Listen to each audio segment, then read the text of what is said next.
आप देख सकते हैं हमने अभी जो पिस्सू घाटी के ऊपर जो लंगर व्यवस्था है या पिस्सू घाटी के ऊपर जो आधार शिविर है, विश्राम स्थल जो बनाया गया है, उसको हमने छोड़ दिया है और अभी हम प्रस्थान कर चुके हैं शीशनाग की तरफ। और ये पिस्सू घाटी के ऊपर का मैं जो प्राकृतिक सौंदर्य में आपको दिखाने का प्रयास कर रहा हूँ, आप देख सकते हैं। मगर बार बार मैं आपको बोल रहा हूँ कि इस बार बॉर्डर रोड ऑर्गेनाइजेशन की तरफ से ये सड़क है काफ़ी बड़ी बनाई गई है, आप देख सकते हैं। और श्रद्धालुओं को यात्रा करने में कोई कठिनाई नहीं होती है। पहले भी श्रद्धालु यात्रा करते थे, मगर इस साल उनको थोड़ी थकावट कम हो रही है, क्योंकि रोड जो है, यात्रा का जो रूट है, बहुत ही अच्छा और समतल बना दिया गया है। आप देख सकते हैं जहाँ जहाँ हो सकता था। पहाड़ी तो है, मगर पहले जैसा ये रूट नहीं है, बहुत ही सुगम रूट बन चुका है। आप देख सकते हैं, आप देख सकते हैं। अभी हम निकले हैं जो पिस्सू टॉप की चढ़ाई है, इसको हमने पूरा करने के बाद यहाँ पे थोड़ा सा चाय पानी पिया, खाया थोड़ा लाइट। इसके बाद हम निकलेंगे शीशनाग की तरफ। तो ये जो रूट है शीशनाग की तरफ जा रहा है। रात को हम शीशनाग में स्टे करेंगे, तो आपको मैं शीशनाग तक की वीडियो पूरी डिटेल में दिखाने का प्रयास करूँगा, तो आप जुड़े रहे। आओ चलते हैं। आप जब पिस्सू घाटी से आगे की यात्रा करते हैं शीशनाग की तरफ, तो आप देख सकते हैं कुछ इस तरीके का प्राकृतिक सौंदर्य आपको देखने को मिलता है। आप देखें, ऐसे लग रहा है जैसे दूध की कोई धारा बह रही हो।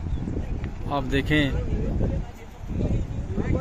प्राकृतिक सौंदर्य तो यहाँ पे कूट कूट के भरा पड़ा है। आप देख सकते हैं, ये जो यात्रुगण हैं अभी जा रहे हैं शीशनाग की तरफ। तो इस टाइप का जो रोड है, इस साल बॉर्डर रोड ऑर्गेनाइजेशन की तरफ से बनाया गया है। बहुत ही रोड अच्छा है और चौड़ा कर दिया गया है। यहाँ पे हो सकता था इन्होंने इस रोड की जो ऊंचाई है, रोड की जो चढ़ाई है, वो कम करने का प्रयास किया है। आप देख सकते हैं यात्रुगण जा रहे हैं, बहुत ही सुंदर नज़ारा है। आप देख सकते हैं जैसे हम पिस्सू घाटी से निकलते हैं और शीशनाग की तरफ प्रस्थान करते हैं, तो रास्ते में ये जो पहाड़ियाँ हैं, ये काफ़ी हाई एल्टीट्यूड पे हैं। हाई एल्टीट्यूड होने की वजह से यहाँ पे बारिश कब आ जाए इसका कोई अनुमान नहीं लगाया जा सकता है। तो इसलिए मैंने आपको पहले ही बताया था कि जैसे ही आप अमरनाथ यात्रा के लिए निकलें, तो अपने साथ रेनकोट या छतरी और अपने बैग को ढकने के लिए उसका जो कवर होता है वाटरप्रूफ, वो लाएँ, या फिर पॉलीथिन मिल जाता है नीचे से, आप वो रखें साथ में, ताकि यात्रा के दौरान अगर बारिश आ भी जाए तो आपको किसी दुविधा का सामना ना करना पड़े। तो आप देख रहे हैं, हमने भी रेनकोट डाल लिए हैं।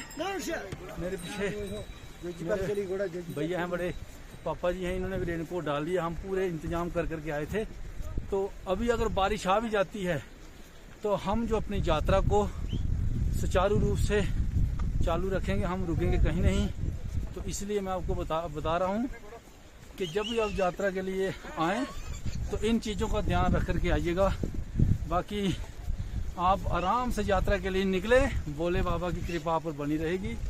तो आप देखें, मैं आपको यात्रा से जुड़ी हर डिटेल दिखाने का प्रयास कर रहा हूं कि ये यात्रा में इस तरीके के जो पड़ाव हमें देखने को मिलते हैं, इन पड़ावों से होकर के हमें गुजरना पड़ता है।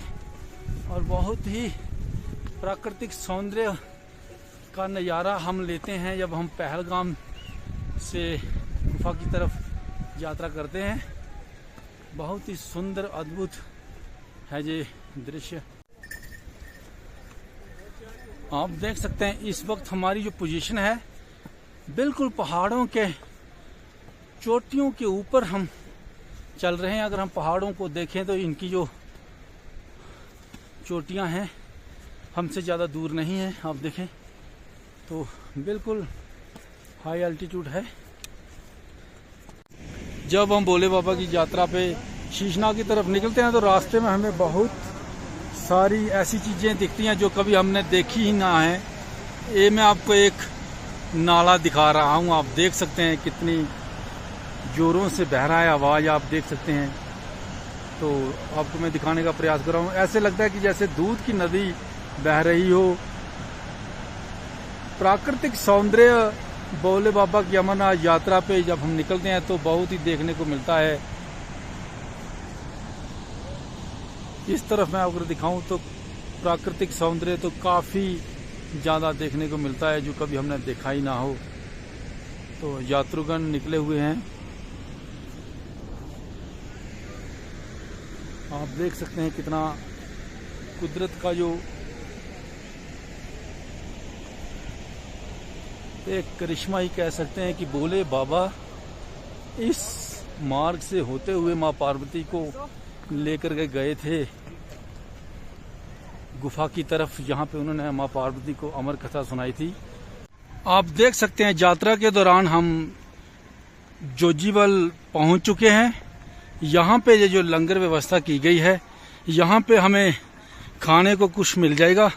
तो यहाँ पे लंगरों में हम खाएंगे और खाने के बाद हम यहाँ से प्रस्थान कर जाएंगे शीशनाग की तरफ, क्योंकि जोजीबल में रहने की कोई व्यवस्था नहीं है।